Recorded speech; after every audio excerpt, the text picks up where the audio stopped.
नमो भवाय च रुद्राय च नमः शर्वाय च पशुपतये च नमो नीलग्रीवाय च शितिकण्ठाय च नमः प्रवर्तिने च युक्तकेशाय च नमः सहस्राक्षाय च शतधन्वने च नमो गिरिशाय च शिपिभिष्टाय च नमो मेधुष्टमाय चेषुमते च नमो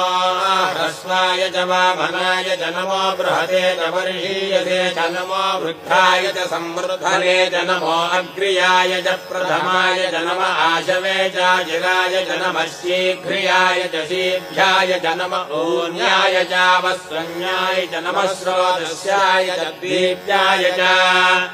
नमो ज्येष्ठाय च कनिष्ठाय च नमः पूर्वजाय चापरजाय च नमो मध्यमाय चापगल्भाय च नमो जघन्याय च बुद्धियाय च नमः श्रोभ्याय च प्रतिशल्याय च नमो याम्याय च क्षेम्याय च नमो